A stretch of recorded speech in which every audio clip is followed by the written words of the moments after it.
오직 예수로만 사는 신앙인이 되라라는 제목으로 하나님 말씀 함께 나누도록 하겠습니다. 오늘도 말씀을 듣고 하나님의 사람으로 거듭날 수 있기를 예수님의 이름으로 부탁합니다. 여러분, 출애굽기 12장은 그리고 12장에 나타나는 6월절은 분명하고도 명확한 앞으로 장차 오실 예수님과 그리고 그 예수님으로부터 구속이 된다라고 하는 구속의 예표에 대해서 구약성경 출애굽기 12장의 6월절 사건을 통해서 미리 말씀을 하고 계십니다. 그리고 모든 그리스도인들은 예수 그리스도께서 우리를 위해서 구속을 성취하신 하나님의 어린 양이 되셨다라고 하는 것을 우리는 신약 성경에 와서 비로소 그것을 알고 믿게 된 것입니다. 요한복음 1장 29절에 보면 보라 세상 죄를 지고 가는 하나님의 어린 양이로다 이렇게 말씀을 하고 계시고, 그리고 오늘 본문인 고린도전서 5장 7절에서도 보니까 우리의 유월절 양 곧 그리스도께서 희생이 되셨다라고 말씀을 하고 있는 것으로 볼 때 분명히 출애굽기 12장의 유월절의 사건과 또 앞으로 장차 오실 예수님의 구속에 대한 예표의 사건은 일맥상통한 하나님의 사건이요 말씀이다라고 하는 것이 분명하고도 명확한 것입니다. 이처럼 출애굽기에 제시된 유월절에 관한 기록은 굉장히 매우 여러분들이 성경 말씀을 보셔서 아시겠지만 굉장히 상세하게 기록이 되어 있습니다.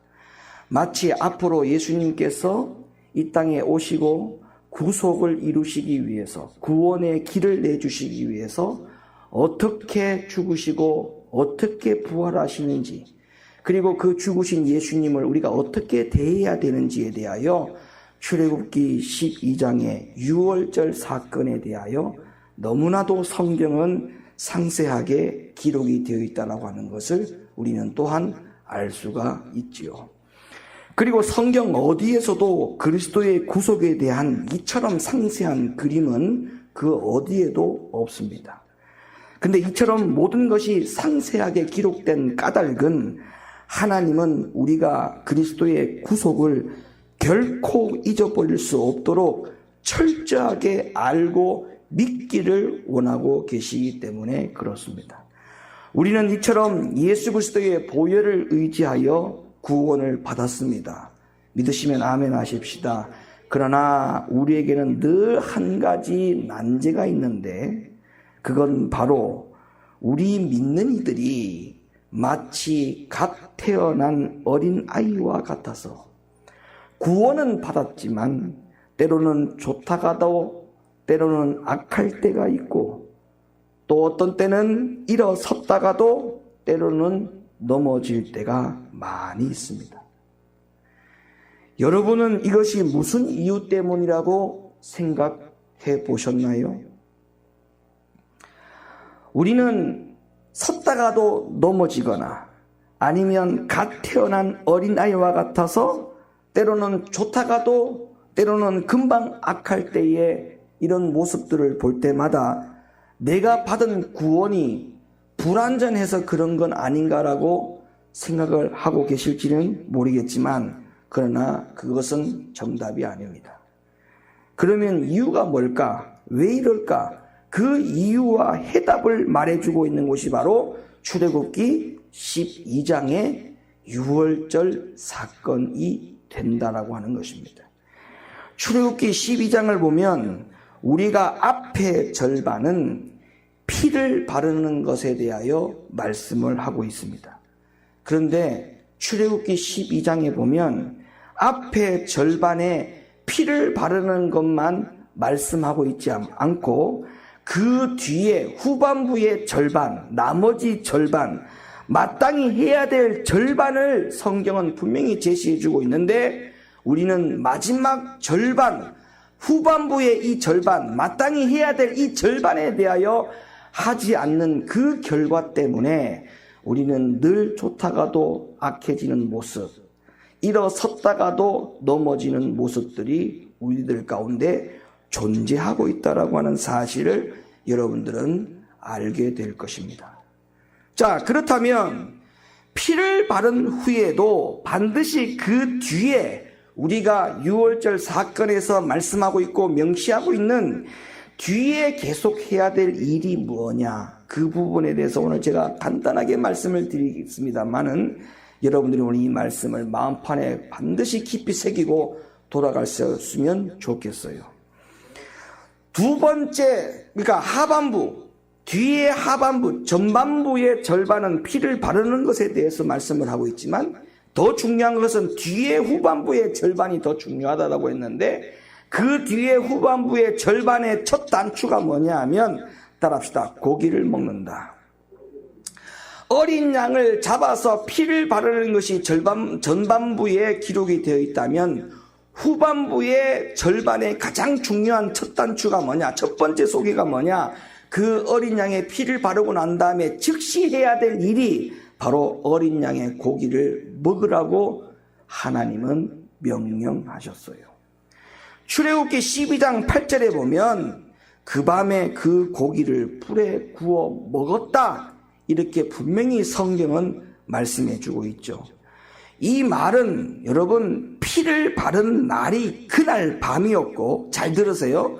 피를 바르고서도 계속해서 어린 양의 고기를 그날 밤에, 피를 바른 그날 밤에 반드시 먹어야 한다고 유월절의 수칙에 대하여 하나님은 말씀을 해 주셨어요. 그렇다면 결국 어린 양의 피를 바르는 것만으로 끝이 아니다라고 하는 것이죠. 그리고 피를 바르고 난 다음에 우리에게 반드시 해야 될 수칙을 말씀해 주셨는데, 그것은 바로 어린 양을 먹는 것도 그 앞에 피를 바르는 것 못지않게 굉장히 중요하다는 사실을 성경에서는 기록해 주고 있습니다. 그렇다면 우리는 여기서 한 가지 의문점을 가질 필요가 있어요. 하나님은 왜 피를 바르는 것만으로 허락지 아니하시고 그 어린 양의 고기를 먹는 일까지 허용하고 계실까라고 하는 문제입니다. 사랑하는 높은듯 교회 성도 여러분, 우리는 피를 바르는 구원의 사건에 대해서만 믿고 신앙생활을 하는 것은 결코 우리의 구원의 행위에 대하여서 연결해 주는 일이 아니다라고 하는 사실을 기억하셔야 됩니다. 우리가 구원을 받았으면 그 구원을 받은 것처럼 마땅한 구원의 행위들이 나와야 되는데, 그 구원의 행위는 피를 바르는 것으로 그 힘이 우리에게 더해지는 것이 아니고, 고기를 먹는 것만으로, 고기를 먹음으로써 우리가 그 구원의 행위를 할 수 있는 능력과 힘이 생긴다라고 하는 사실을 기억하셔야 돼요. 그렇다면 저는 여러분들에게 간곡히 요구합니다. 어린 양의 고기를 먹는 신앙인들 되시기를 예수님의 이름으로 축원합니다. 피를 바르는 신앙인의 그러한 관념만 가지고 고집부리고 신앙생활을 하지 않기를 바라요. 2000년 전에 십자가에서 나의 죄를 다 가지고 짊어지시고 십자가에 죽으신 예수님, 그 예수님만 생각하고 입술로 고백한다면 그 사람은 피를 바르는 것으로 끝입니다. 그 2000년에 나를 위해서 죽으신 예수님이 나와 무슨 관계가 있느냐라고 하는 것은 전혀 다른 문제예요. 그 2000년 전에 나를 위해서 죽으신, 피 흘려 죽으신 그 예수님을 내 안에 두고 내가 먹는 신앙생활을 통하여 내 안에 예수의 능력이 나오지 않는 신앙생활을 한다면 그 사람은 고기를 먹은 신앙인이 아니에요. 오늘날 안타까운 것은 전 세계에 크리스찬인들이 많이 있지만 아직도 지금 이 시간에는 2000년 전에 나를 위해서 죽고 돌아가신 피를 바른 예수님만 믿을 뿐 어린 양의 고기를 먹는 신앙인들이 없어요. 유월절의 어린 양의 고기는 우리의 공급인 십자가에 못 박히고 부활한 바로 예수 그리스도의 생명을 상징하고 있는 것입니다. 제가 거기에 대한 증거를 여러분에게 보여드릴게요. 요한복음 6장 53절로부터 57절의 말씀을 봉독자가 대독해 주시겠습니다. 내가 진실로 진실로 너희에게 이르노니 인자의 살을 먹지 아니하고 인자의 피를 마시지 아니하면 너희 속에 생명이 없느니라. 내 살을 먹고 내 피를 마시는 자는 영생을 가졌고 마지막 날에 내가 그를 다시 살리리니 내 살은 참된 양식이요 내 피는 참된 음료로다. 내 살을 먹고 내 피를 마시는 자는 내 안에 거하고 나도 그 안에 거하나니 살아계신 아버지께서 나를 보내심에 내가 아버지로 인하여 사는 것 같이 나를 먹는 그 사람도 나로 인하여 살리라. 자, 이 말씀을 여러분 분명히 눈으로 다 확인을 하셨습니다만은 출애굽기 12장의 유월절 사건을 그대로 본을 떠서 요한복음 6장에서 그 출애굽기 12장의 유월절의 구속의 예표이시고 주인공이신 예수님이 직접 말씀하셨어요. 맞죠? 유월절의 예표였던 예수님이 요한복음 6장에 와서 직접적으로 본인이 소명을 밝혔어요. 뭐라고 밝혔느냐 하면 피를 바르는 것으로 생명이 있는 것이라고 표현하지 않고 나를 먹고 마실 때에 생명이 있는 것이다 라고 말씀하고 있어요. 그러면 분명하고도 명확한 일이 뭐냐? 결론이 뭐냐? 예수의 피를 바르는 신앙인은 절대 구원받을 수 없어요. 2000년 전에 돌아가신 예수님, 그 예수님의 사건을 내가 믿는다라고 해서 구원받는다라고요? 그러면 야고보 기자가 말을 잘못한 거네요. 야고보는 행함이 없는 믿음은 그 자체가 죽은 것이라고 했고 귀신들도 믿고 떤다라고 했습니다. 귀신들도 예수님이 누군지 알고 하나님이 누군지 안다는 거예요. 귀신들도 2000년 전에 죽으신 예수님. 구약 사건으로 보면 앞으로 2000년 앞으로 예수님이 장차 이 땅에 오셔서 죽으실 분이 어린 양의 예표이신 예수 그리스도라고 하는 사실을 귀신들과 마귀들은 다 알고 있습니다. 피를 바르는 사건도 그들이 다 알고 있습니다. 그들에게는 구원이 없어요. 왜? 안에 생명이 없어요. 다시 말하면 어린 양을 먹는 일을 하지 못하고 있다 이 말입니다. 우리 높은교회 성도 여러분, 제가 다시 거듭 강조드립니다. 어린 양을 먹으셔야 됩니다. 피를 바르는 신앙생활만 고집하지 마시고 그것이 구원의 전부인 것처럼 착각하지 마시고 오해하지 마시고 우리는 분명히 어린 양의 고기를 먹어야만 생명이 있다는 사실, 구속의 예표이신 어린 양의 예표이신 예수님이 직접 소회를 밝히셨어요. 내 살을 먹는 자, 내 피를 마시는 자에게만 그 안에 생명이 있다. 오늘날 우리는 주 예수님을 우리의 마음의 온전한 주인으로 영접하지 않기 때문에 비록 구원은 받았지만 여전히 힘이 없는 것이 사실입니다. 그래서 제가 아까도 말씀을 드렸다시피 어린 아이가처럼 갓난아이처럼 늘 좋다가도 때로는 악하고 어떤 때는 일어섰다가도 어떤 때는 넘어지는 데가 자주 있다는 것입니다. 오늘 저와 여러분, 우리의 현실이 바로 이러한 모습입니다. 아니, 주님 앞에 솔직한 고백을 해야 됩니다. 주여, 때로는 좋다가도 때로는 악해지고 때로는 일어섰다가도 때로는 자주 넘어지는 그 사람이 바로 나입니다 라고 고백해야 돼요. 그 이유가 뭐라고요?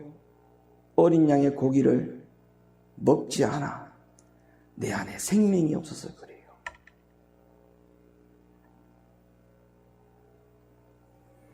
오늘날 교회와 개개인이 예수님의 피를 바르는 것에 대해서, 피를 뿌리는 것에 대해서는 전부 다 100% 알고 있어요.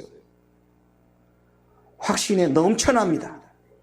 나를 위해서 죽으신 그 예수님, 피 흘려 죽으신 예수님에 대해서는 어느 누구도 부인하는 사람이 없어요. 크리스찬 중에는. 그런데 즉시 먹어야 하는 훈련이 빠져 있어요. 즉시 먹어야 하는 이 훈련에 성도들이 빠져 있다는 것입니다. 우리가 예수 중심의 참 신앙생활을 하는 사람이라면 한 면으로는 하나님을 만족해 하는 것이고 다른 한 면으로는 우리 자신이 변하는 것입니다. 피를 바르는 것이 하나님을 만족해 하는 것이라면 어린 양의 고기를 먹는 목적은 나를 변화시키기 위한 목적입니다.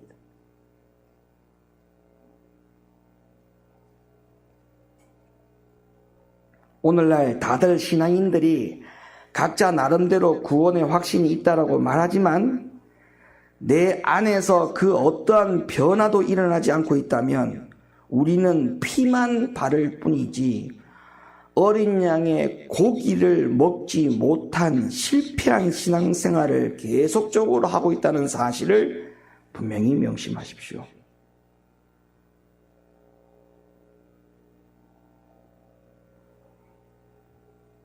사도행전 16장 30절로부터 31절 말씀을 소개해 드립니다. 저희를 데리고 나가 가로되 선생들아 내가 어떻게 하여야 구원을 얻으리까 하거늘 가로되 주 예수를 믿으라 그리하면 너와 네 집이 구원을 얻으리라. 구원이 쉬운 것이 아닙니다.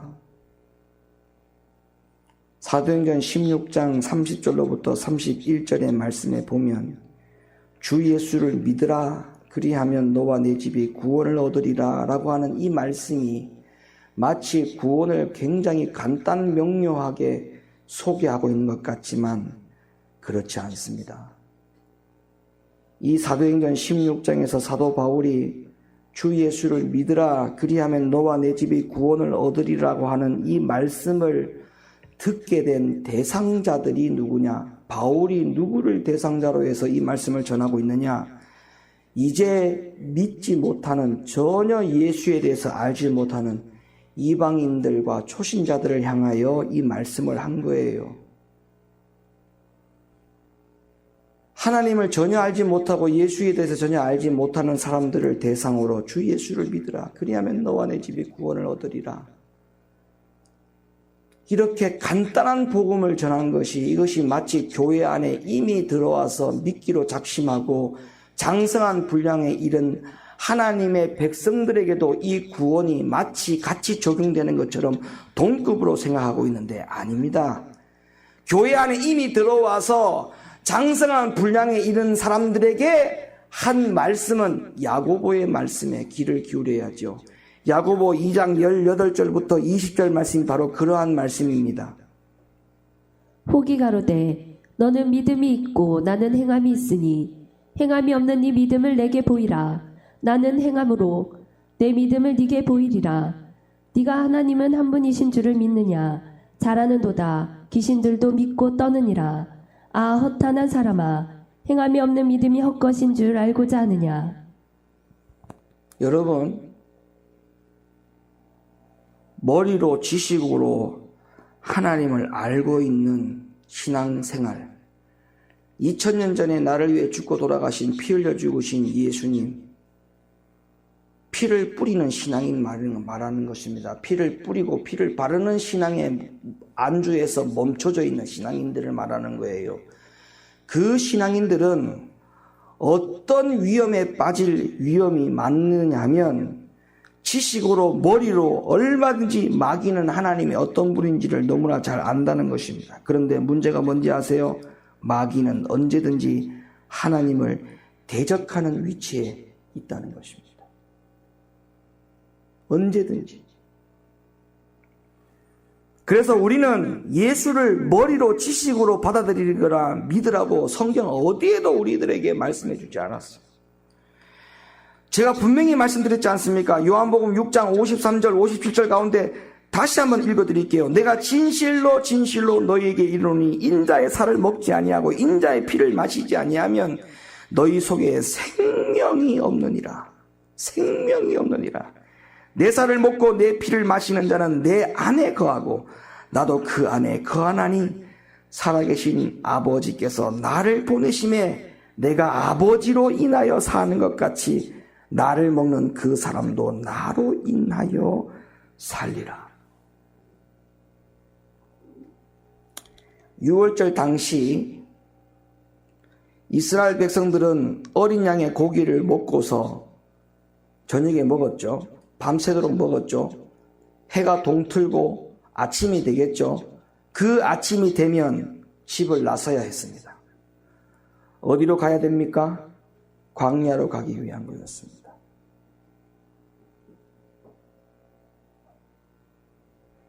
여러분 한번 생각해 보세요. 우리도 오늘날 반드시 어린 양이신 예수 그리스도를 배불리 먹어야만 이 세상의 광야의 길, 그 광야의 길이 사도행전 10장에 보니까 뭐라고 했습니까? 교회 생활이라고 했습니다. 여러분, 우리에게 구원은 교회 생활을 잘 해야만 갈 수 있다는 사실 분명히 성경적이지요. 교회 생활은 곧 광야 생활이라고 했고 광야 생활은 곧 교회 생활이라고 분명히 성경은 우리들 가운데에 말씀해 주고 있습니다. 교회 생활을 등한시하고 교회의 광야 생활을 정확하게 우리가 올바르게 하지 않으면 가나안 땅에 들어갈 수가 없다라고 하는 것이 진리입니다. 그러면 이 교회 생활에서 우리가 다 시험을 이겨야 되고 교회 생활에서 환난을 통과해야만 되는 것입니다. 근데 교회 생활에서 시험을 이기고 교회 생활인 이 광야 생활에서 우리가 환난을 이기려면 반드시 밤에 광야로 들어오기 전에 그 전날 밤에 무엇을 먹어야 된다라고? 고기를 먹어야 된다라고 하는 것을 말씀하셨어요.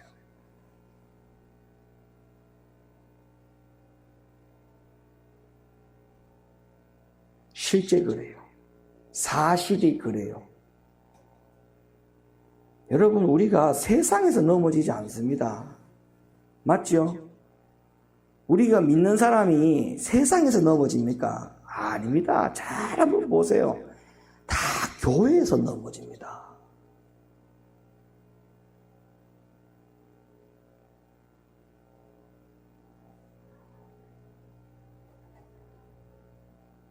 믿는 사람이 세상 나가가지고 시험 들어서 교회를 안 나옵니까? 아닙니다. 다 교회에서 넘어집니다. 교회에서.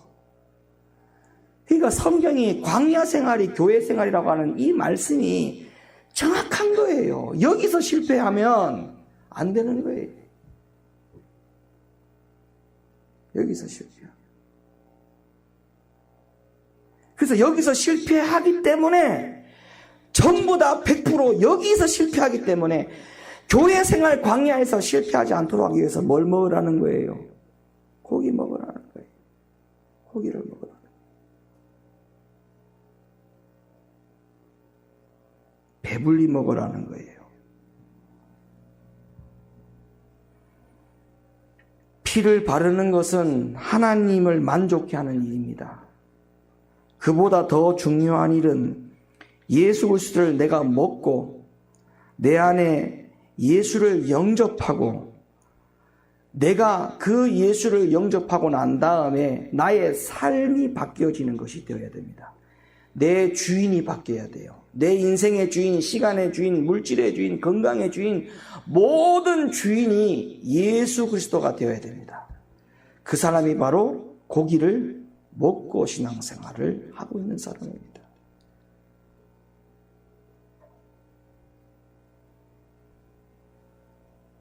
자, 그러면 출애굽기 12장에 피를 바르는 것, 피를 뿌리는 것, 그 다음에 반드시 이어서 하는 것이 뭐라고요? 고기를 먹는 것.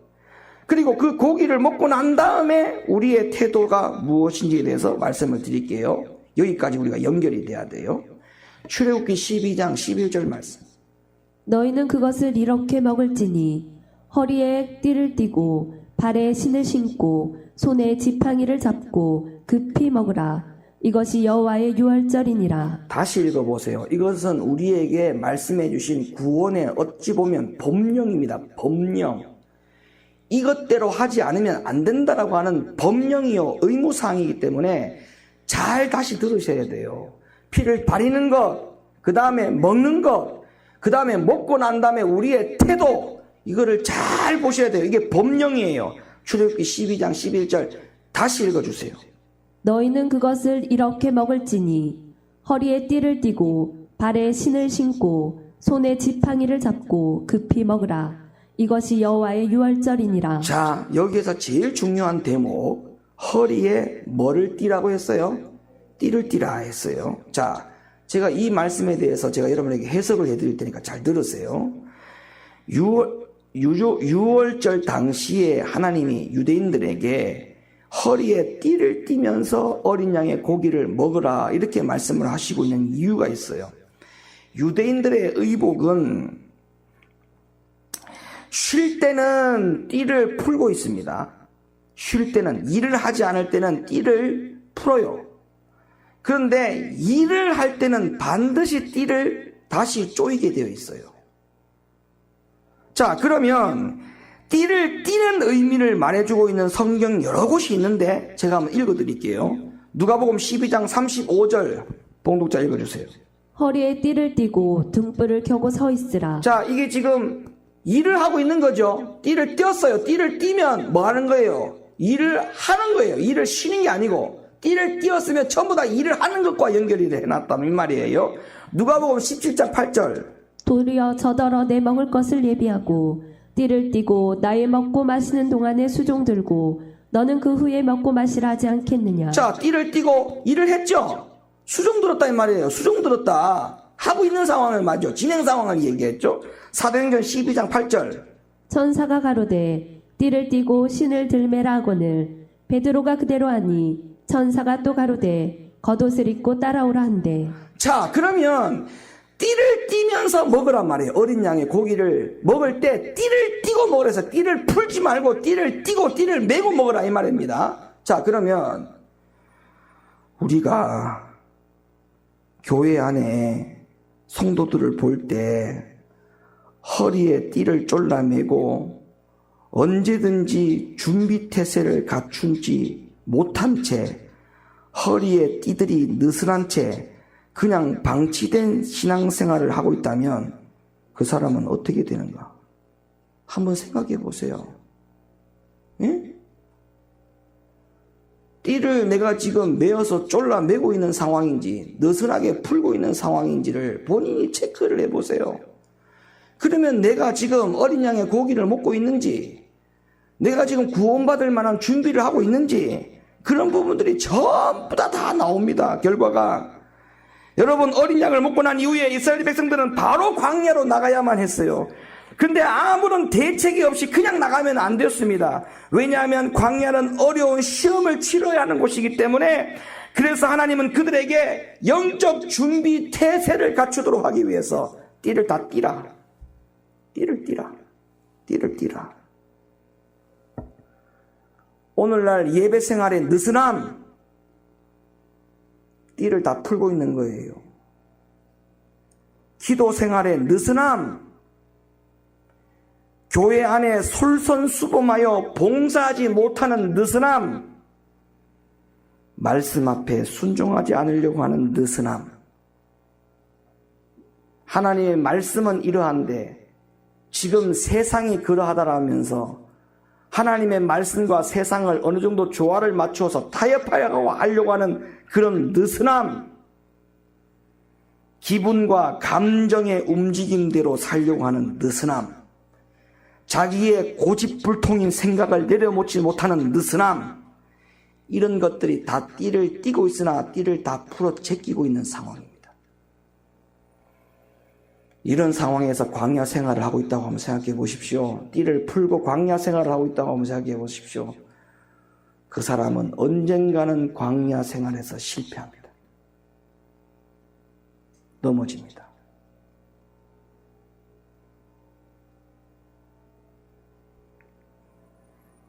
그 다음으로는 발에 신을 신고 또한 지팡이를 잡으라 라고 하는 말씀이 나오는데, 신발과 지팡이는 모두 다 반드시 광야 생활에서 반드시 필요한 필수품입니다. 이 역시도 마찬가지입니다. 이 세상의 광야의 길, 교회 생활이 광야의 길인데 우리가 나그네와 같은 삶을 사는 동안에 결코 교회 생활은 평화로운 여행이라고 생각하면 큰 오산입니다. 교회 생활은 영적 전투를 하는 곳입니다. 따라합시다. 교회 생활은 영적인 전쟁터이다. 교회 와서 여러분 로맨스 하려고 하면 안 돼요. 여기는 로맨스 하는 곳이 아니에요. 하나님은 사랑의 하나님. 교회가 무조건 다 사랑하고 덮어주고 용서해 주기만 하기를 바라는 그런 느슨함. 영적 전투의 전쟁입니다. 광야 생활은. 여기서는 절대 내 생각대로 움직여서는 안 되는 곳입니다. 광야 생활에 하나님은 가라 하면 가고 서라 하면 서야 하는 곳이었습니다. 내 생각대로 절대 움직일 수 있는 곳이 광야 생활이 아니었어요. 낮에는 구름 기둥이 움직이면 가야 되고 밤에는 밤에는 불 기둥이 움직이면 백성들은 그 즉시 따라갔어야 되는 곳이었습니다. 하나님이 주는 것마다 줄 때는 먹어야 되고 안 주면 굶어야 되는 곳이었습니다. 그런데 왜 이렇게 불평이 많아요? 광야 생활이 어떤 곳인지를 몰라서 지금 그렇게 하는 겁니까? 광야 생활은 전투 전쟁하는 곳입니다. 여기에서 싸워서 이기는 곳입니다.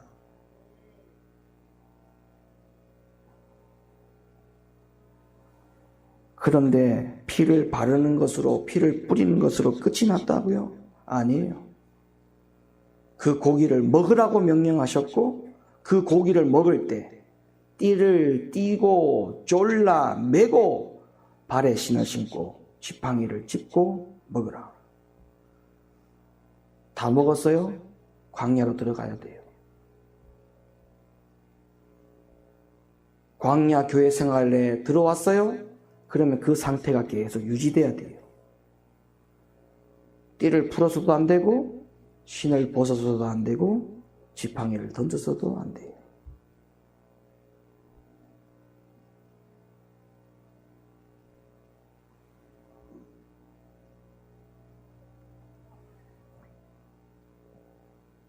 여기에는 마귀가 도사리고 있습니다. 교회는 하나님만 계신 곳이 아니에요. 성령님만 임재하고 있는 곳이 아니에요. 그것은 성막에서만 그런 것이에요. 성막 밖에 광야는 마귀들밖에 없습니다.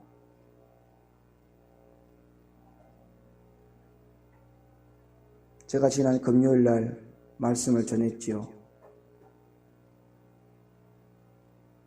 내 통장에 1억이 있어도 그 1억 중에 단돈 100만 원을 은행 가가지고 청구를 하려고 해서 내 통장에 있는 100만 원, 1억 중에 100만 원만 주세요라고 청구서를 은행의 직원에게, 창구 직원에게 딱 제출을 했는데 내 옆에 강도가 있다면 그 은행의 직원은 내 돈이지만 그 은행에서 돈을 지급해 주지 않습니다. 왜? 그 돈을 줘봤자 뺏기고 강도에게 이용당할 것을 알기 때문에.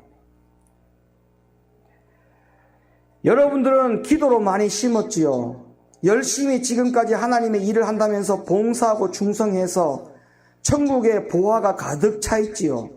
여러분들은 하나님 앞에 받을 것이 진짜 많은 분들입니다.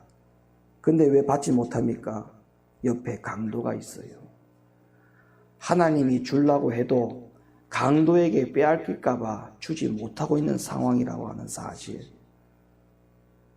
이 얼마나 안타까운 일입니까?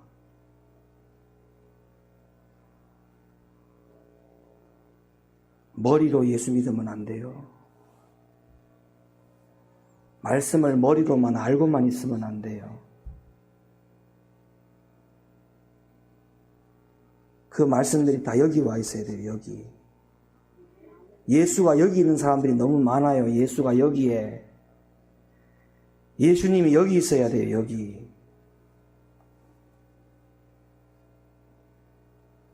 우리가 오직 예수로 사는 것이 무엇인지를 알아야 됩니다. 오직 예수로 사는 것이.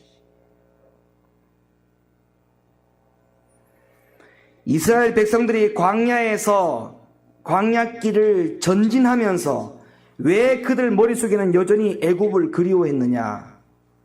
그들은 예전에 바로가 그들에게 공급해 주었던 부추, 마늘, 각종의 식품들로 인해서 그들에게 베풀었던 그 작은 호의들 때문에 그들은 애굽을 잊어버리지 않고 있었어요.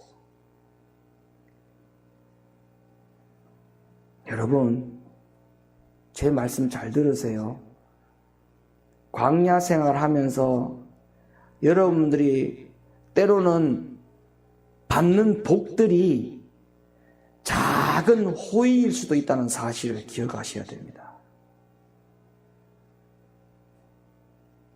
그 호의 때문에 광야 길을 멈춰서는 안 됩니다. 절대 멈춰서는 안 됩니다.